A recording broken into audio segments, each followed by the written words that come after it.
Halo, assalamualaikum warahmatullahi wabarakatuh. Kita kembali lagi di channel YouTube Turis Pinjol. Oke, pada video kali ini gue bahas seputar ini adalah video part kedua. Sebelumnya itu gue sudah posting yaitu tentang DC lapangan aku laku nagih ke rumah nasabah marah-marah. Jadi bagi teman-teman yang belum menonton video part kedua gua yang di sini, kalian bisa tonton terlebih dahulu agar paham dan mengerti. Tentu bagi teman-teman yang saat ini telat bayar ataupun gagal bayar di pinjaman online lainnya ataupun di paylater, terutama di aku laku, tentu kalian ini akan sangat ketakutan sekali bila DC-nya datang ke rumah. Dan di sini gua akan menginformasikan tentang DC lapangan aku laku nagih ke rumah nasabah marah-marah dan caranya barbar sekali. Tentu nanti setelah video ini gua tampilkan, nanti gua akan berikan arahan dan solusinya bagaimana cara menghadapi DC lapangan aku laku ini datangnya marah-marah. Ya bro, di sini gua akan menampilkan laporannya dari nasabah. Sebelum gue melanjutkan ke video berikutnya, di sini bagi teman-teman yang belum mendukung dan belum mensupport channel YouTube dari Turis Pinjol, silahkan kalian klik saja tombol subscribe-nya dan juga like-nya. Dan bagi teman-teman yang saat ini belum komentar ataupun belum join di dalam grup join di dalam grup Telegram gua, silahkan kalian join saja bro. Untuk linknya ada di dalam deskripsi.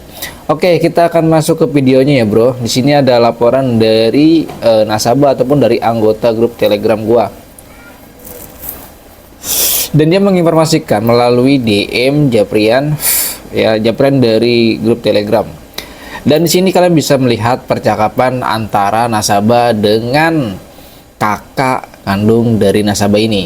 Nah, sebelum gua menjelaskan ini, di sini si nasabah ini tidak ada di rumah sedang kerja, tetapi yang ada di rumah ini hanya kakaknya. Nah, setelah kakaknya ada di rumah, DC lapangan dari aku laku datang ke rumah nasabah ini dengan cara yang tidak baik, alias marah-marah. Dan di sini kakaknya melaporkan kepada adiknya melalui chat WA. Dia bilang katanya begini, kenapa sibuk mau ngapain emang kak, bisa tolong foto sama videoin orang yang datang enggak, tapi diem aja gitu, bentar aku ke bawah nih, kata kakaknya seperti itu. Lalu si nasabah ini bilang minta foto dan videonya dan jangan sampai ketahuan untuk dokumentasi ataupun bukti. Lalu kakaknya ini memvideokan DC-nya. Wow, di sini kalian bisa perhatikan juga ya. Nah, ini videonya. Untuk videonya sini kalian perhatikan, walaupun sedikit kalian perhatikan videonya. Nah, itu DC-nya sedang berada di depan rumah nasabah. Kalau kita lihat orangnya, tentu ini gemuk gemuk aja sih badannya, nggak serem gitu kan. Cuman menurut laporan dari dari nasabah ini, dia bilang seperti ini, aku nggak di rumah jadi nggak dapet data-datanya. Pas aku ditelepon tanteku, aku ngomong sama desanya, dia marah-marah, maksa suruh bayar 1 juta hari ini. Nah, di sini desanya maksa si kakaknya si tantenya ini suruh membayar 1 juta hari ini maksa desanya loh nggak sempat rekam pas telepon, soalnya panggilan WA orangnya nggak ngubungin aku sama sekali. Telepon biasanya enggak, WA juga enggak.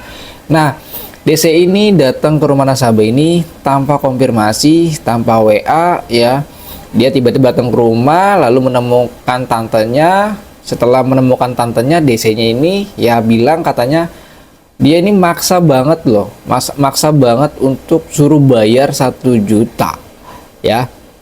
Terus lanjut lagi ini bro kalian baca di sini, nggak tahu Min, aku baru sempat rumah adikku, terus tanteku telepon bilang ada yang nyari. Aku bilang mana sini orangnya, aku mau ngomong, terus orangnya langsung marah-marah biasanya datang marah-marah loh. Gimana nih mbak, hari ini bayar dulu 1 juta, besok baru 500. Mbak ini udah dari bulan 9 loh, sekarang udah bulan 3. Terus dia nyebutin semua yang belanja-belanja gitu. Mbak ini kalau nggak bisa bayar jangan ngutang, bisa minjem nggak bisa bayar, itu kata desanya Panjang lah dia ngomongnya, kata si nasabah ini. Aku suruh temuin aku besok, dia nggak mau katanya. Percuma saya datang lagi kalau mbaknya nggak mau bayar. Mbak kalau nggak bayar bakalan didatengin terus menerus, bisa ganti orang lain. Terus aku bilang, udah tahu nggak bisa bayar, kenapa datang terus? Nah mantep nih baru nih. Nasabahnya juga mantep nih. Dia nasabah ini ya, ataupun anggota grup Telegram gue ini sudah lama juga ya bergabung di dalam grup gue. Terus lanjut lagi bro, tapi kata saudaraku udah pergi nggak lama abis telepon, pergi tanpa disuruh. Soalnya nggak ada yang keluar nanggepin dia. Nah ini poin pertama ya bro, nanti akan gue bahas. Saudaraku pas aku minta tolong fotoin aja, dia nggak boleh keluar sama tanteku. Jangan keluar, entar ditanya-tanya, kata tanteku. Jadi nggak ada yang keluar, dia pergi sendiri. Mantap. Terus lanjut lagi bro. Bakal datang lagi nggak Min? Nah di sini pertanyaan dari member ataupun nasabah yang ada dalam video ini. Nanti kan gue bahas yang ini ya, tapi sini gue bacakan tuh ceritanya. Masih 3,7 Min udah dari September. Nah nasabah ini memiliki tagihan di akun aku itu sebesar 3,7 dari bulan September ya. Datang pas tanggal 25 Januari itu yang DC-nya tatoan. Nah di sini kan video yang part pertama itu gue sudah upload ya. Ini gue kan waktu itu sudah upload tentang DC akun aku ya, yang menggunakan surat SPPI dan ya orangnya ini DC-nya ini tatoan ya bro. Masalah aku pas lagi nggak ada, jadi aku bisa dokumentasiin, nggak bisa lihat surat-suratnya gitu. Nah di sini oke, di sini gue skip dulu ya ceritanya dari nasabah. Yang pertama di sini ya, kalian bisa mendengarkan dan simak video ini sampai selesai agar kalian tuh nggak bingung dan nggak takut lagi bila DC-nya datang ke rumah terus menerus ataupun DC-nya barbar datangnya. Yang pertama, ketika dia datang ke rumah ya, ketika dia datang ke rumah ini bagi nasabah yang terus menerus didatengin DC lapangan dari manapun ya, pokoknya dari manapun, entah dia dari aku, dari pinjol, dari dari peleter lah, pokoknya seperti itu. Yang pertama, bila dia datang kedua kalinya itu ya, kalau memang misalkan kalian memang enggak mau bayar ataupun sudah nggak sanggup membayar, lebih baik kalian nggak usah temuin ya. Lebih baik nggak usah kalian temui dan jangan pernah membales pesan chat dari DC-nya ya. Jangan pernah membales chat dari DC-nya dan jangan pernah menemuinya. Dan apabila kalian sedang berada di luar rumah, berada di luar rumah, namun di rumah kalian tuh ada orang rumah seperti kakak, tante, ataupun yang ada di rumah kamu, dan kamu bilang kepada dia, bila ada orang yang datang mencariku, bilang orangnya nggak ada. Udah, setelah itu ya, orang rumah jangan pernah menemani orang itu dan jangan pernah ajak komunikasi lagi dan tutup pintunya. Oke, itu 2 poin. Lanjut lagi ya bro, bila DC-nya datang ke rumah, bila DC datang ke rumah itu dengan cara marah-marah, teriak-teriak, pokoknya yang sudah melanggar aturan, itu wajib banget kalian bikin dokumentasi ataupun kalian bisa mengaktifkan kamera kalian dan kalian rekam tuh ya, si DC-nya ngapain aja, kalian rekam aja bro, rekam pokoknya, nggak usah malu dan nggak usah takut ya, rekam aja biar kita bisa mendapatkan bukti yang validnya seperti apa DC-DC kelakuan dari pinjaman online legal ataupun dari paylater ya bro. Itu adalah 3 poin yang gue bisa sampaikan kepada teman-teman bila DC-nya datang kedua kali ataupun DC datang terus menerus, yaitu poin yang harus Anda lakukan. Lanjut lagi ya bro, pasti ada juga pertanyaan dan sini member ini anggota grup gue ini termasuk dia mewakili pertanyaan kalian. Nah pertanyaan dia yaitu adalah bakalan datang lagi si Min gitu kan. Nah di sini kalian gak usah takut tentang DC lapangan dari paylater ataupun dari pinjaman online. Dia ngancem dia akan datang terus menerus. Di sini kalian gak usah takut bro, DC itu akan berhenti mendatangi kalian kalau dia sudah melebihi 1 tahun galbay. Artinya nasabah sudah melebihi 1 tahun galbay, itu nasabah tidak akan didatengin lagi. Ya, bahkan kalau misalkan kalian sudah 6 bulan galbay, itu kemungkinan besar DC-nya sudah tidak datang lagi, bro. Sudah nggak bisa datang lagi, kecuali ya asalkan kalian sudah ya tidak memberikan janji apa-apa kepada DC-nya. Diamkan saja dan jangan pernah menemuinya. 6 bulan lebih itu DC-nya tidak akan datang lagi, pokoknya. Seperti itu, bro. Dia tidak akan datang lagi. Kok gue bisa tahu DC-nya itu tidak akan datang lagi?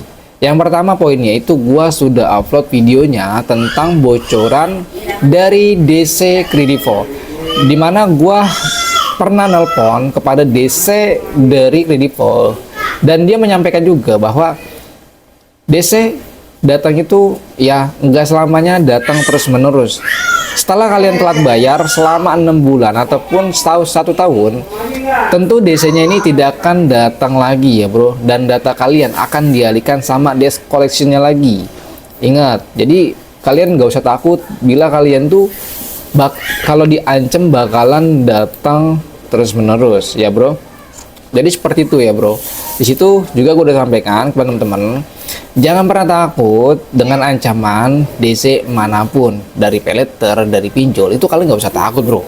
Dan perlu kalian harus tahu, DC dari pinjaman online legal ataupun dari peleter, itu DC-nya memiliki masa tugas atau masa expired dia dalam penagihan. Kalau misalkan dia mendapat surat untuk menagih nasabah, tentu dalam suratnya itu ada masa expirednya. Sebagai contoh, misalkan DCA datang ke rumah nasabah, itu ada masa expirednya misalkan 30 hari ataupun 60 hari. Seperti itu. Lebih dari itu, DC tidak membuahkan hasil, maka DC ini tidak akan datang menagih ke rumah kalian. Seperti itu, bro. Jadi sebenarnya kata-kata yang dia sampaikan, DC yang sering banget sampaikan kepada nasabah, kata-katanya ini ya kalau kita nggak paham, nggak ngerti, tentu membuat kita kepikiran dan terus-terusan takut ataupun dibayangin dengan kata-katanya dia. Nah, makanya oleh karena itu di sini kalian mendengarkan dan simak baik-baik apa yang gua sampaikan di dalam video ini. Gua menyampaikan seperti ini itu sudah pengalaman pribadi gua ya berkecimpung dalam dunia pinjaman online. Dan gak hanya itu, gue juga banyak teman-teman dari pinjaman dari DC-DC yang juga banyak saling sharing tentang masalah penagihan.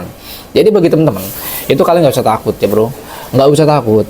Banyak orang yang galbay di luar sana tuh ya, banyak banget, bro, yang galbay di Akulaku ataupun di pinjaman online legal. Itu bukan kalian doang, bro, tapi banyak banget, bro. Jadi kalian ada temennya kalau misalkan kalian galbay.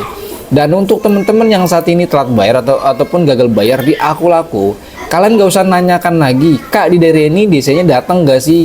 Kak, di daerah ini DC datang nggak sih? Semua pinjaman online legal ataupun dari peleter, kalian nggak usah menanyakan hal itu. Bila kalian sedang apes, tentu kalian akan datangi. Tapi bila kalian lagi beruntung, itu kalian tidak akan datangi sama DC-nya, bro. Ya, intinya ya kalian harus memahami tentang desa lapangan datang ke rumah dan juga aturan-aturan. Kalau kalian tahu itu, tentu kalian akan lebih kuat dan tidak lagi memikirkan masalah pinjaman online kalian. Mungkin itu saja ya informasi yang gue sampaikan kepada seluruh teman-teman gue ataupun seluruh subscriber. Di sini gue banyak sekali sudah memberikan info dan semoga video ini bisa banget bermanfaat bagi teman-teman yang sedang mencari info tentang pinjaman online ataupun dari peleter. Assalamualaikum warahmatullahi wabarakatuh.